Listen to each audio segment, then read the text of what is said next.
A century ago, a child was born in eastern Tibet to a family descended from the royal lineage of the 9th century king Trisoditsen. This child was later recognized and enthroned as the mind incarnation of Jamyang Khyentse Wangpo, one of the most important Terten, treasure revealer and writer of the 19th century. Overcoming his father's wishes to lead a worldly life, he entered one of the 6 main Nyingma monasteries in Tibet, the Shechen Monastery.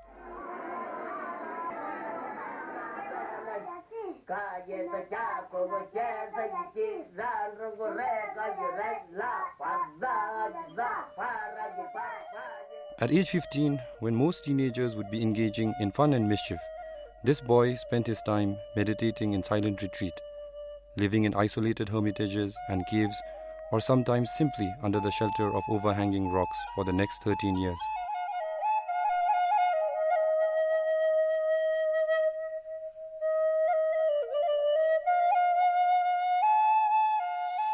This extraordinary boy who grew up to be an extraordinary teacher was, or rather is, Chabje Dilgo Khyentse Rinpoche.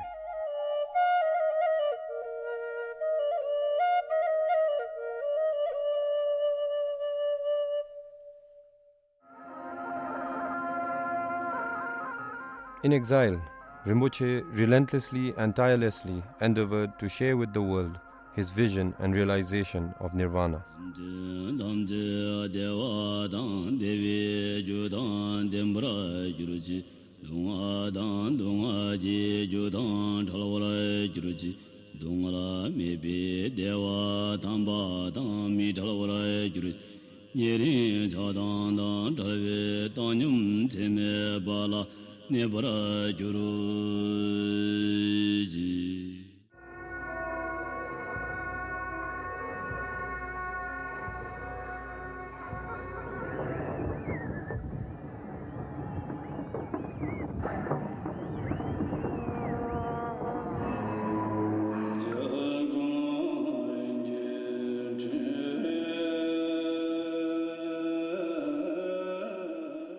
His message of impermanence was best exemplified when he passed away in Bhutan on 28 September 1991.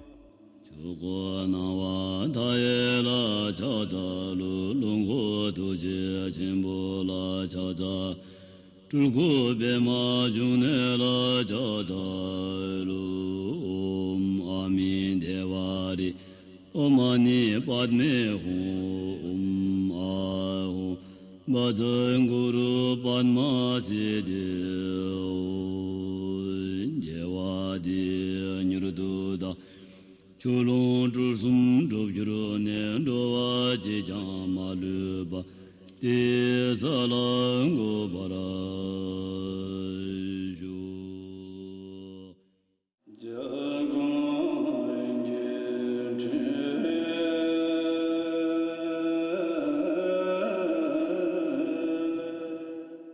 Chabje Dilgo Khyentse Rinpoche was the most eminent modern-day proponent of the non-sectarian or Rimé tradition, and he taught without distinction of race, caste, color or creed in a divided modern world of boundaries and beliefs.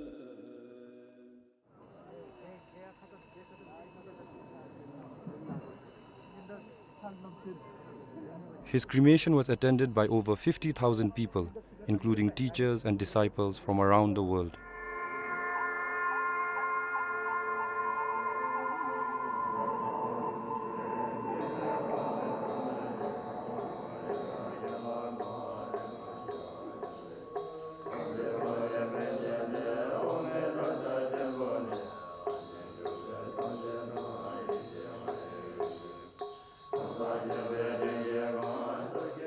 It felt like the sun had set.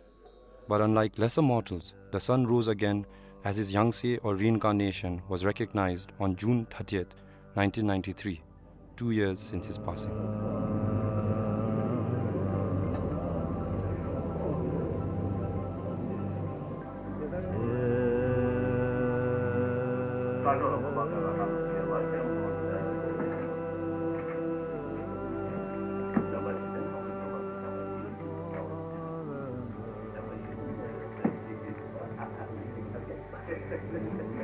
Today,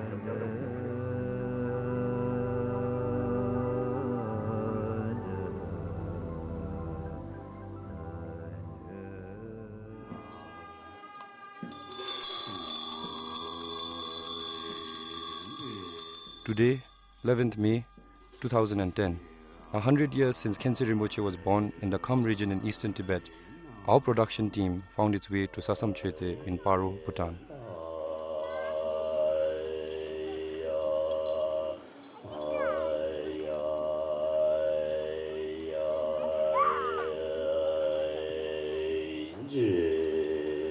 Here, the place where His Holiness was cremated, a place of loss and grief, is now a place of joy and celebration.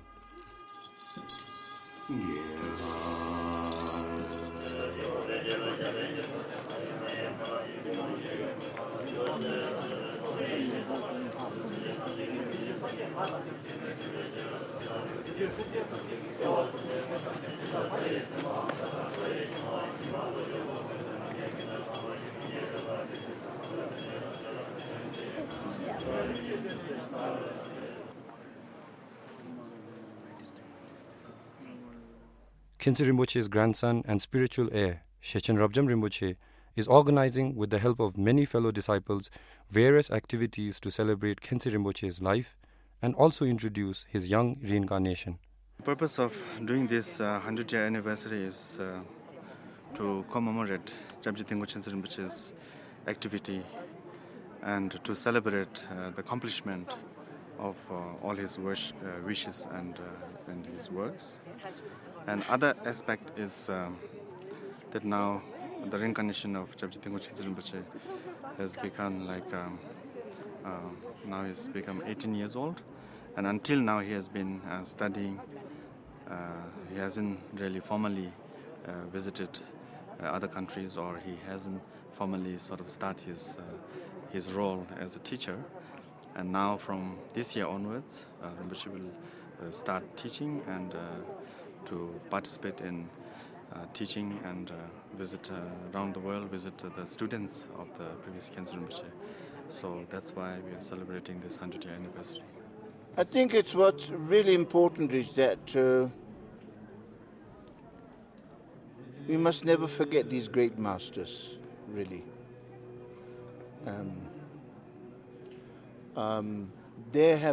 We're so fortunate that an enlightened master, really. I mean, unfortunately, sometimes when great masters like Khyentse Rinpoche are alive, like Dudjun Rinpoche, we just think of them as human beings. But only when they died, we realize they're Buddhas.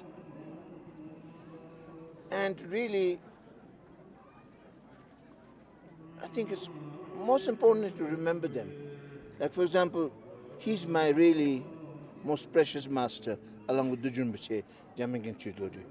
There's never a day in the West when I teach, I don't talk about them. And I've written this tribute to Khyentse Rinpoche, which you read and you can quote parts of it if you like, okay? And I think that's why I think it's very important. So this is both the remembering Khyentse Rinpoche is extraordinary, achievement. And I think, as I've said, that one thing that's amazing is to really realize that he came in this time a Buddha, that we are able to see Buddha, be blessed by him, a Buddha like him, is indeed really his greatest, There have been many great masters, Long Chenpa, and all the great masters before, but he came. And then if you look into the temple, there's all the relics, which are the most precious things that had Khyentse Rinpoche. You must have read a little book about that. It's amazing to receive blessing from them, and to really not only receive blessing from them and make prayers, because all wishes could become true. To do something like this together with all the disciples coming together is in some ways similar, but more collectively, and particularly to do this in the 100th birthday of Jabji Tengo Khyentse Rinpoche is much really to kind of say how much we have been blessed by his presence in this world, as well as also how he has really touched so many people's lives, and how he has done so much to save the beings from the various different kinds of struggles. Why is he someone that we should celebrate? Should we celebrate his coming because he was tall? If that was the case, then we should celebrate all the basketball people because they're tall. Are we celebrating because he's famous? If that were it, all the Hollywood actors should be celebrated. That is not what's so unique about Jangchub Shing. Of course, that was something tremendously important to us. But what we're really celebrating is Jangchub Shing's realization that he has something that all of us are inspired by, that we want. So what is it that we want as human beings and sentient beings? Now, if you ask a question to people, what do you want? First of all, you're going to start thinking, what do I really want? But if you really look clearly, I think it amounts to we want to be happy and we don't want to suffer. That is not just human beings. Even animals, dogs, cats, insects, pigs, cows that sometimes find their way to our table in our food. They want happiness and they don't want suffering. If you ask a dog, of course the dog can't answer. But if you pat the dog nicely on the head, the dog will be happy. And if you don't, if you throw a stone, the dog will run away. You don't have to ask a dog, do you want happiness and do you want sadness? And every single human being you don't need. I'm sure if you make a survey in Bhutan, ask every single person, do you want to be happy and do you want to suffer? The answer is going to be clear. I want to be happy and I don't want to be suffering. Now, in terms of that, how do we relate to it? All of us are, since our childhood until now, trying to be happy. That's why people go to work, people do business, try to become richer and richer and richer, but still not happy. So what do? We look around.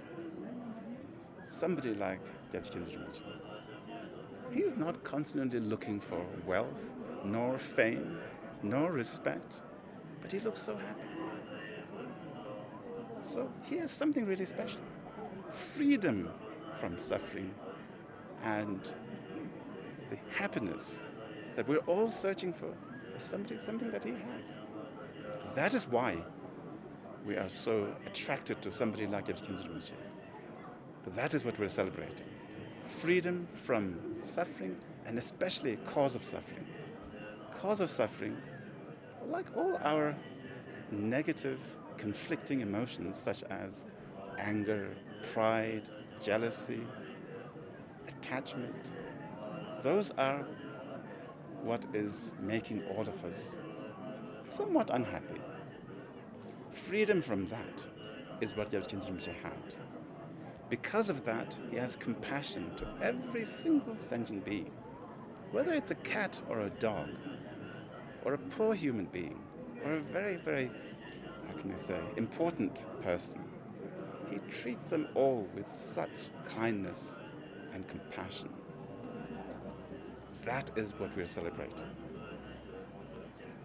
So that is why we celebrate the 100th birthday of Jangchub Shing, because that is something worth celebrating. And if you let people know that, remind that, it will inspire us in such a way that one day we might want to become like him, and one day maybe we'll be like him. That is worth celebrating. Other than that, it's just any other celebration. The inaugural ceremony was held in Nepal from February 20th to the 22nd, attended by more than 50 major teachers.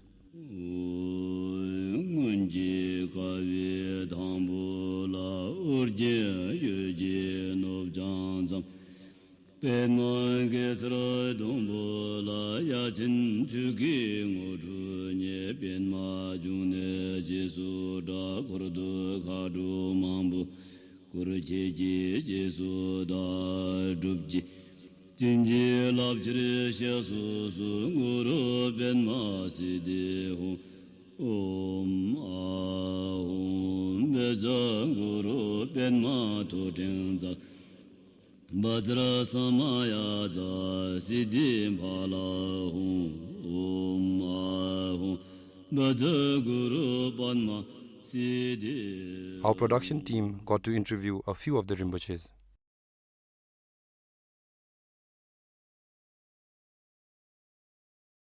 First of all, Bhutan, you see, when Khyen Rinpoche came in exile, it was now the royal grandmother. She invited him here. And if you look into his life story, he taught in a school. People didn't recognize him as he became this. And he was really loved Bhutan. And Bhutan is also a very sacred place blessed by Guru Rinpoche. And it's very important to our Buddhism. And also the great master Longchen Rabjang, who really is our most, especially in the Nganyunyingma Dzogchen tradition, he is blessed in Pumthang area, And then of course Taksang, which is next to, is the most sacred place. Guru Rinpoche at the end of his time, he actually revealed all the dharmas for the future generations of his. So Bhutan is very sacred. And the Khyen Rinpoche came to that. This become like a second as holy as, because when these great masters come, they become vibrant, very much. So Bhutan. Since Rinpoche came to Bhutan and Rinpoche was received by Her Majesty Royal Grandmother, Queen Mother, at that time the Queen of Bhutan, and this connection with the Queen Mother and the people of Bhutan, the Rinpoche, Khyen Rinpoche always said that Bhutan is like his second home. And Rinpoche loved Bhutan very much. He lived almost every year, more than 6-7 months in Bhutan, doing Shabtin for the government and the public and for the royal family. And Rinpoche did lots of retreat, and most of the time Rinpoche would spend in Bhutan unless he has been invited to teach in other countries. And Rinpoche has established a nunnery in Bhutan, Sisina, Wang Sisina. We have over 100 nuns. And then there's a monastery being built in Bodhanath, according to one of Khyen Rinpoche's teacher, previous Chechen Ramjab Rinpoche, wanted to have a Nyingma monastery be built in Bodhanath. So that's why Rinpoche built a monastery there, and there we have about 400 monks studying there. But Bhutan is Rinpoche's second home. Why Bhutan? Well, first, I'd like to say, as I was saying earlier, Bhutan also, people want to be happy and don't want to have suffering. But not only that, Khyen Rinpoche has a particular connection with Bhutan. I think most of you must have heard yesterday when Khyen Rinpoche's brief biography was read. So I think in Bhutan, mainly because Khyen Rinpoche was so close to all Bhutanese people, and especially because he wanted so much to help all of us in this country and everywhere. Well, in Khyen Rinpoche's life, Bhutan was very important. The royal family, particularly the Queen Mother, was really incredibly important, and the king, the fourth king, was really incredibly important, and all of the royal families, the fifth king. The importance that Bhutan, I think, played in his life was the connection that there was from the previous lifetimes, how it has kind of manifested. And it has been a venture of a great deeds of benefiting beings, as well as also securing a place like Bhutan, where the Dharma, particularly the Vajrayana Dharma, has been prevailed and has preserved for many centuries since the Buddha Dharma has been prevailed here from the time of Guru Rinpoche.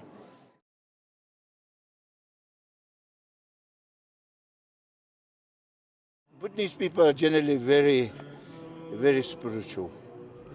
But yet their faith is not so much based on understanding, because there was such atmosphere, powerful atmosphere, devotion. But actually, if you have devotion, you see, blessing is yours.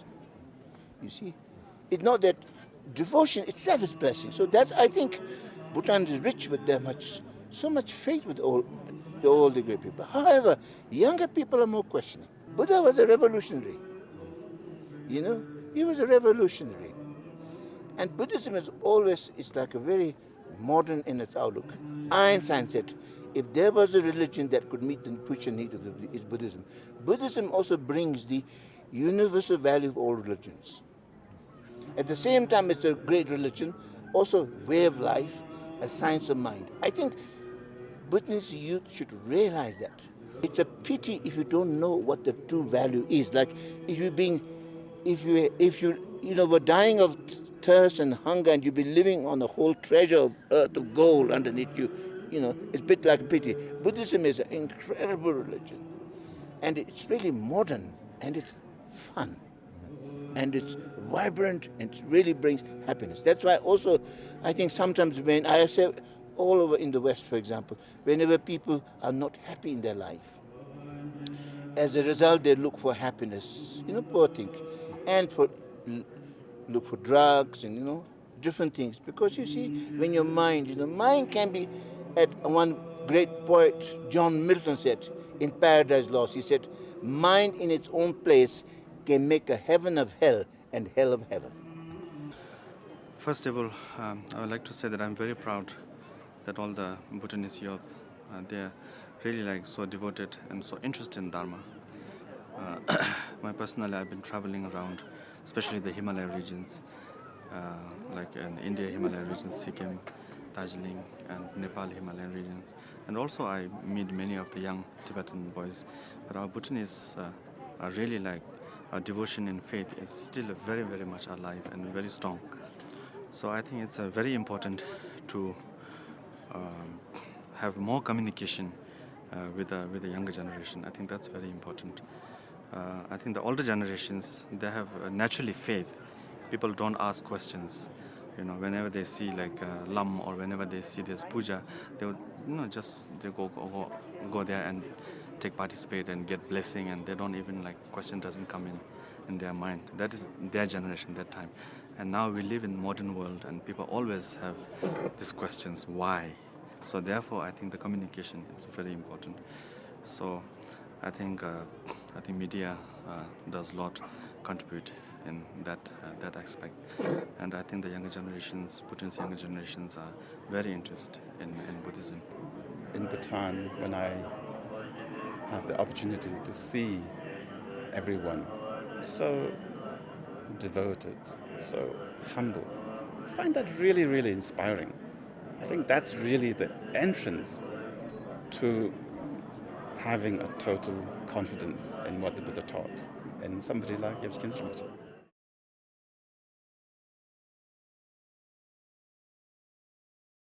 I think Buddhism need to be, we need to really, because I think sometimes our Buddhism is very much with ceremonies, all this. This sometimes don't work so well in the West. Some countries like France, they like that. But others, so therefore, that I am talking with many of our younger generation, brilliant masters, to saying how we can, in some ways, really make it the real, bring the more essence of Buddhism, not the cultural trappings. So if you're able to do this, it will be much, much wider appeal. And you may be, people have a very great influence in the modern future world.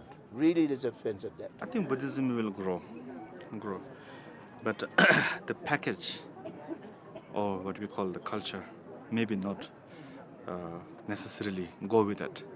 But the message of Buddha is really needed for the people, especially our time. You know, even though teaching is like 2,500 years old, we still go through the same problems. We go through the problem of negative emotions. We go through the anger. We go through the desire. We go through the hate. So the teaching of Buddhism, teaching of the Buddha, it is to tell people how to deal with these negative emotions. And that negative emotion hasn't changed since 2,500 years. We still, instead of decreasing, we have more due to all this so-called modern development. Modern development does not necessarily bring happiness to people. So now when people look back, they realize that something is missing. What they're missing is that how to deal with their negative emotions. So this is what Buddha's teaching is all about. The interest in the Buddha's teaching has definitely increased. In general, I'm not worried about the future of Buddhism, because really, what is Buddhism?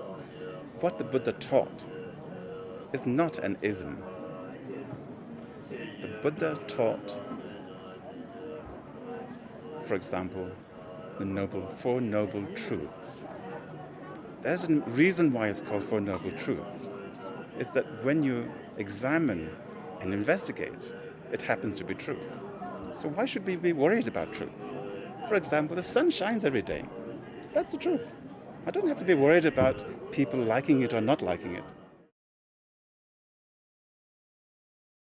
Please think. What do we want? No, we want happiness, and we don't want suffering. Just in the same way as we want happiness and don't want suffering, every single sentient being, not just fellow human beings, goats, dogs, yaks, cats, sheep, pigs, they all want happiness. So please think of that, and then try to think, what is the cause of that happiness? What is the cause of unhappiness? And with that in mind, if you're still interested, then please read the book written by Dongsa Khyentse Rinpoche. You know the name of that? What makes you not? Yes. What makes you not a Buddhist? What makes you not a Buddhist? So please read that. I cannot say anything better than that. Cherish the faith. Do not look down on people who have faith. Study their psychology and their emotional well-being that comes from having the faith. Of course, try to increase one's intellect, but nonetheless, cherish the faith.